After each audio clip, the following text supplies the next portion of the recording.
मित्रों, क्या आपने कभी महसूस किया है कि हमारे भीतर कोई ऐसी आग जलती है जिसको शब्दों में बयान नहीं किया जा सकता? एक ऐसी प्यास जो किसी साधारण जल से नहीं बल्कि दिव्य प्रेम से ही बुझ सकती है। आज मैं आपको लेकर चलूंगा उस रहस्यमय सफर पर जहां इस आग ने एक इंसान को उसकी ही परछाई से मुक्त कर दिया। ये कहानी है जलालुद्दीन रूमी की, उस महान सूफी संत की जिनके शब्दों में सिर्फ कविता ही नहीं बल्कि एक पूरी कायनात का नूर छिपा है। इस यात्रा में हम उन गहरी अंतर्दृष्टियों से प्रेरणा लेंगे जो रूमी के शब्दों में छिपे अनहद संगीत को समझने और अनुभव करने का मार्ग प्रशस्त करती है। आइए इस रोमांचक यात्रा की शुरुआत करते हैं जहां दिल, दिमाग और आत्मा तीनों एक नए अंदाज में खुलने वाले हैं। नमस्ते, मैं हूं आचार्य सिद्धार्थ और आज मैं आपको एक ऐसे मार्ग पर ले चलूंगा जिसमें शब्द भी थिरकेंगे, नृत्य भी होगा और हर सांस में मोहब्बत का रस छलकेगा। जलालुद्दीन रूमी का जन्म 13वीं सदी में बालक, जो अब अफगानिस्तान का एक भाग है, में हुआ था। उस दौर में वहां सूफी संतों की महक हर गली में फैली थी। उनके पिता बहाउद्दीन वाले अपने समय के बड़े विद्वान और इस्लामिक कानून के ज्ञाता थे। विद्वत्ता रूमी को विरासत में ही मिली, लेकिन उनका भाग्य सिर्फ पांडित्य तक सीमित नहीं रहना था। उन्हें तो उस गहराई तक जाना था जहां ज्ञान से परे प्रेम है, शब्दों से परे मौन है। रूमी की प्रारंभिक शिक्षा ने उन्हें धर्म के बाहरी स्वरूप को बारीकी से समझने में मदद की। वह इस्लामी शास्त्र में पारंगत हुए, व्याख्यान देते और लोगों को धार्मिक ग्रंथों का अर्थ समझाते थे। लेकिन शायद उनके दिल की किसी दरार में ये एहसास भी था कि सिर्फ किताबी ज्ञान काफी नहीं है। शायद आपके भीतर जिज्ञासा उठे, क्या रूमी को बचपन से ही ईश्वरीय प्रेम की झलक थी? बच्चों में स्वाभाविक मासूमियत होती है, लेकिन दुनिया में जीते जीते वो मासूमियत धुंधली होने लगती है। रूमी की मासूमियत उनके पांडित्य से लिपटी हुई थी। भीतर कुछ ऐसा था जो छटपटा रहा था बाहर आने के लिए। But he was waiting for the right spark, एक ऐसी चिंगारी जो उनके अंतर मन को प्रज्वलित कर दे। और वो चिंगारी बनकर उनकी जिंदगी में आए शम्स तबरेजी। कहते हैं एक दिन रूमी मदरसे में बैठकर अपने शिष्य को पढ़ा रहे थे। तभी एक फक्कड़ सा बंजारा दरवेश वहां आ पहुंचा। बिखरे बाल, चुभती हुई आंखें और चेहरे पर एक अनोखी शांति। ये थे शम्स तबरेजी। उन्होंने रूमी से एक रहस्यमय सवाल पूछा। कहानी कहती है कि वो सवाल इतना गहरा था कि रूमी के भीतर एक भूचाल सा आ गया। कुछ इतिहासकार इसे कुरान की व्याख्या से जुड़ा सवाल बताते हैं, तो कुछ मानते हैं कि वो सवाल था, क्या तुमने कभी प्रेम को जाना है? भले ही सवाल कुछ भी रहा, लेकिन उस दिन के बाद रूमी की दिशा बदल गई। ज्ञानी इस मुलाकात को अस्तित्व का चमत्कार कहते हैं। वे समझाते हैं कि साधक के जीवन में एक मुकाम ऐसा आता है जहां बाहरी गुरु एक द्वार खोल देता है। वो द्वार आपके भीतर के सत्य का द्वार होता है। यही रामकृष्ण परमहंस जी के साथ हुआ जब तोतापुरी उनके जीवन में प्रकट हुए और रामकृष्ण परमहंस जी को परम मुक्ति का रास्ता दिखा। शम्स तबरेजी ने रूमी के भीतर वो भूली हुई मासूमियत और छिपे हुए प्रेम को जगा दिया। ऐसा लगा जैसे रूमी के अंदर सोया हुआ कोई सूफी जाग उठा। अब रूमी को अपनी पुस्तकें, व्याख्याएं, उपदेशों से मोह कम होने लगा। वह देर रात तक शम्स से बातें करते, कभी रात गाते, कभी नाचते, कभी चुपचाप बैठकर उस परम मौन को सुनते। यही वो पल था जब उन्हें असली भक्ति का ज्ञान हुआ, असली पूजा क्या है उसकी अनुभूति हुई। जहां गुरु शिष्य के बीच किताबों का लेन देन नहीं बल्कि मौन का हस्तांतरण हुआ। शम्स ने रूमी को प्रेम का अनहद संगीत सुनाया और रूमी ने अपने भीतर की नृत्य करती रूह को पहचान लिया। जब हृदय दिव्य प्रेम से ओतप्रोत हो जाए तो उसकी अभिव्यक्ति कला के माध्यम के बिना अधूरी लगती है। रूमी पहले से ही शब्दों के कुशल थे, लेकिन अब उनके शब्दों में एक ज्वाला प्रज्वलित हो गई। उनकी कविताओं में प्रेम की ऐसी तरंगे उठी कि सुनने वालों को मानो एक दिव्य संगीत सा अनुभव होता। उनकी रचनाएं मजहब की सीमाओं से परे जाकर पूरे अस्तित्व के प्रति प्रेम का गान बन गई। वह केवल इस्लाम का संदेश नहीं सुना रहे थे, बल्कि समस्त मानवता को प्रेम और एकता के सूत्र में पिरोने का प्रयास कर रहे थे। एक प्रसिद्ध कविता है उनकी जिसकी मैं बात करना चाहूंगा। Out beyond ideas of wrongdoing, and right doings. There is a field, I will meet you there. When the soul lies down in that grass, the world is too full to talk about. इसे हिंदी में कुछ यूं समझ सकते हैं, अच्छाई बुराई के पार एक विशाल मैदान खुला है, वहीं मैं तुम्हारी राह देखूंगा। जब आत्मा उस हरी घास पर पलके मूंद कर लेट जाती है, सारा जगत भावों से भर उठता है और शब्द मौन में विलीन हो जाते हैं। इसकी व्याख्या कुछ इस प्रकार से की जा सकती है। इस कविता में रूमी हमें एक ऐसे बिंदु पर ले जाते हैं जहां हमारी सभी धारणा, सभी विचारधारा, सभी गलत सही के मापदंड पिघलने लगते हैं। वहां हम अपने अहंकार के खोल से मुक्त होकर प्रेम की एक ऐसी खुली हवा में सांस लेते हैं जहां बस आनंद है, शांति है, सत्य है।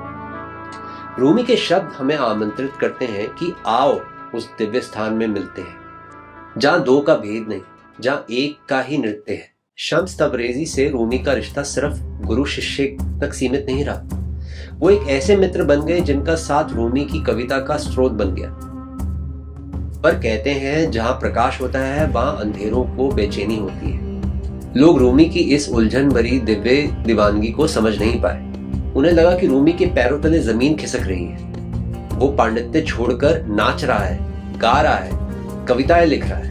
मदरसे के कट्टर लोग शम्स से घृणा करने लगे। ऐसी भी अफवाहें फैली कि रूमी पर शम्स का नकारात्मक प्रभाव है। कुछ लोगों का मानना था कि रूमी पथभ्रष्ट हो रहे हैं। आखिरकार एक दिन शम्स तबरेजी अचानक गायब हो गए। कुछ लोग कहते हैं कि उन्हें मार दिया गया, कुछ लोग कहते हैं वो स्वेच्छा से चले गए। जानने वाले इस पल को व्याकुलता का उत्सव कहते हैं। वो समझाते हैं कि जब कोई प्रिय हमसे बिछड़ता है तो हमारी पीड़ा ही हमारी प्यास को जगाने का माध्यम बन सकती है। रूमी की कविताओं में शम्स के लिए रुदन है, विरह है, पर साथ ही वो विरह एक गहरे प्रेम में बदल जाता है। अब रूमी ने बाहर के शम्स को भीतर उतार लिया। सच्चे गुरु का अर्थ ही यही है कि वो तुम्हें इतना भर दे कि उसका होना और ना होना दोनों समान रूप से पूर्ण कर दे। शम्स बाहर रहे या ना रहे, रूमी के अंदर वो अब आग जल उठी थी जो उसे संसार के हर कण में प्रेम और ईश्वर की उपस्थिति महसूस करवाती थी। रूमी का नाम लेते ही हमारे मन में एक छवि भी आती है, एक दरवेश। वो गोल घुमावदार सफेद वस्त्र पहनकर चक्कर लगा रहा है, नृत्य कर रहा है। वह नृत्य सिर्फ बाहरी क्रिया नहीं बल्कि भीतरी घुंडन को प्रतिबिंबित करता है। रूमी के अनुयायी, जिन्हें हम मेवलवी दरवेश कहते हैं, अपने गुरु के सम्मान में एक ध्यान नृत्य करते हैं। इस नृत्य के माध्यम से वह ईश्वर से एकाकार होने की कोशिश करते हैं। पूरा शरीर चक्कर काटता है जैसे कोई ग्रह अपने सूरज के चारों ओर घूम रहा हो। धीरे धीरे ये घूमना, ये नृत्य इतना गहरा हो जाता है कि नर्तक और नृत्य में भेद नहीं रहता, बस एक ट्रांस स्थिति बन जाती है। सूफी इस नृत्य को गहन ध्यान की अवस्था कहते हैं। वे बताते हैं कि इस नृत्य में गति के माध्यम से हम अपने भीतर के स्थिर बिंदु को खोजते हैं। अगर हम एकदम शांत बैठे तो हम अपने भीतर चलते कोलाहल को महसूस कर पाते हैं। मन की आवाजें बंद ही नहीं होती, लेकिन जब हम पूरी ऊर्जा के साथ घूमते हैं तो एक क्षण आता है जब सब कुछ रुक जाता है, बस चैतन्य शेष रह जाता है, मन का शोर खो जाता है। यही रूमी का संदेश था, नाचो ताकि तुम अपने भीतर के मौन को सुन सको। ओशो अक्सर रूमी को एक ऐसे कवि के रूप में उद्धृत करते हैं जिनकी रचनाएं हमें धर्म की रूढ़ियों से आगे ले जाकर प्रेम के विशाल आकाश में ले जाती है। ओशो के शब्दों में रूमी का इश्क कोई सांसारिक प्यार नहीं है, ना ही ये सिर्फ किसी व्यक्ति से प्रेम है। ये इश्क उस विराट से है जिसे हम ईश्वर, सत्य, ब्रह्म, परमात्मा या आम शब्दों में प्रेम कहते हैं। जब रूमी कहते हैं मैं प्रेम में डूब गया हूं, तो उनका मतलब है कि उस परम सत्ता में डूब गया। उनकी तमाम कविताओं में बिलवड या महबूब शब्द आता है। वह ईश्वरी सत्ता के लिए है जो हमारे भीतर ही बसती है। ओशो कहते हैं कि रूमी ने हमें याद दिलाया कि दिव्य प्रेम कोई दार्शनिक धारणा या धर्मशास्त्र का विश्लेषण नहीं, बल्कि हृदय की अनुभूति है। उसे जीना होता है, शब्दों में बांधना असंभव है। ओशो एक जगह कहते हैं रूमी की पंक्तियों को जब तुम पढ़ते हो तो ऐसा लगता है जैसे गहरी रात में कोई तुम्हारे दिल के दरवाजे पर दस्तक दे रहा हो। वो प्रेम की दस्तक है, उसे खोल दो, अंदर आने दो। चलिए रूमी की एक और मशहूर रचना की बात करते हैं। रूमी कहते हैं, चलो आओ तुम जो भी हो, पापी, भक्त या राह भटके हुए, यहाँ कोई फर्क नहीं पड़ता। हमारी मंडली में निराशा का वास कहाँ। आओ, फिर आओ, बार बार आओ। कम कम येट अगेन कम। इन पंक्तियों का सार बहुत मधुर है। अर्थ कुछ ऐसा है, यहाँ कोई जाति, धर्म, लिंग, पाप पुण्य का भेद नहीं। ये प्रेम का दरवाजा है, सबके लिए खुला है। तुम चाहे कितनी भी गलतियां कर चुके हो, तुम पापी हो या संत हो, परमात्मा ने तुम्हारा हाथ थामने से इनकार कभी नहीं किया। रूमी का ये संदेश है कि हम जिस भी स्थिति में हैं, टूटे हुए, गिरे हुए, फिर भी आओ, प्रेम के इस दरवाजे पर दस्तक दो। ये रूमी का यूनिवर्सल इनविटेशन है, ब्रह्मांडीय आमंत्रण। हम सब इस प्रेम में डूब सकते हैं, बस जरूरत है तो अपने हृदय को खोलने की, जिसके खुलते ही प्रेम और आनंद की वर्षा हो जाती है। रूमी के जीवन में प्रेम, संगीत और नृत्य के साथ साथ विरोध का भी हिस्सा था। ऐसे समय में जब धर्म एक कड़े अनुशासन और कठोर व्याख्या में कैद था, रूमी ने प्रेम और नृत्य को धार्मिक अनुभव का केंद्र बना दिया। स्वाभाविक था कि कुछ लोग इससे नाराज हों। उन्हें लगा कि रूमी पांडित्य का अपमान कर रहे हैं। रूमी पर तरह तरह के आरोप लगाए गए, मगर रूमी विचलित नहीं हुए। वो कविता और प्रेम के माध्यम से ही जवाब देते थे। ज्ञानियों का अनुभव है कि जब कोई सत्य की राह पर चलता है तो उस पर पत्थर फेंकने वालों की कमी नहीं रहती, मगर वो पत्थर हमारे लिए सीढ़ियां बन जाती है। सीढ़ियां उस प्रेम तक पहुंचने की जो सबको जोड़ता है, सबको एक कर देता है। रूमी का कार्य तमाम विरोधों के बावजूद आगे बढ़ता है। उनकी कविताओं का संग्रह मसनवी आज भी दुनिया भर में सूफी साहित्य की सबसे लोकप्रिय रचनाओं में से एक है। अब सवाल उठता है, रूमी में ऐसा क्या है जो सदियों से लोगों को आकर्षित करता आ रहा है। वे 13वीं सदी के सूफी दरवेश थे, पर उनके शब्द आज भी उतने ही प्रासंगिक हैं। आध्यात्मिक सत्य की राह में सदियों का फासला कोई मायने नहीं रखता।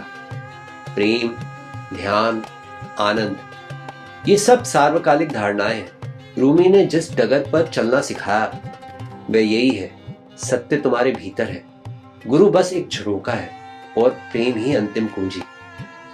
उनकी कविताएं किसी प्रेम ग्रंथ पर टीका नहीं है, वह सीधे सीधे तुम्हारे हृदय और रूह को छूती है। प्रेम के माध्यम से ही वह मनुष्य को परमात्मा से जोड़ते हैं, शब्दों का संगीत रचकर, सन्नाटे का आलोक भरकर। अंततः सार एक ही है, जागो, प्रेम करो और आनंदित हो जाओ। रूमी ने अपने काव्यों में एक संदेश बार बार दिया कि ये ब्रह्मांड कोई जड़ वस्तु नहीं, बल्कि एक सतत नृत्य है, एक सतत प्रेम प्रवाह। जो इस प्रेम में डूब गया उसे कभी कोई कमी महसूस नहीं होगी।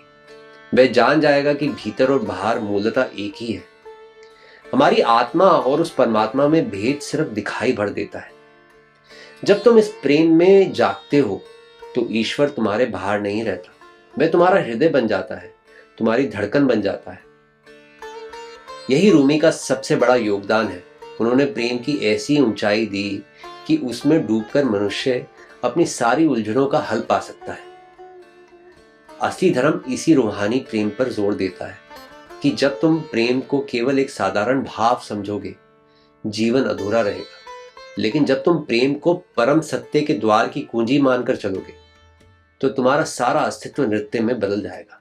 समापन से पहले रूमी की एक और कविता का सुंदर सार आपके सामने रखना चाहूंगा। मैं खोजता रहा आसमानों और धरती में, खोजता रहा मंदिरों और मस्जिदों में, पर मेरा प्रेमी तो मेरे हृदय में था। मैंने उसकी ओर कभी झांका ही नहीं। भारी दुनिया में कितनी भी खोज कर लो, परमात्मा बाहर नहीं मिलेगा। वह तो तुम्हारे भीतर हमेशा से मौजूद है, बस तुमने वहां झांकने की जहमत नहीं उठाई। रूमी ने अपने जीवन में हमें यही सीख दी कि गुरु की राह या धर्म ग्रंथ का अध्ययन अंतिम लक्ष्य नहीं है। अंतिम लक्ष्य है भीतर की उस दिव्यता को पहचानना जो हमेशा से हमारा इंतजार कर रही है।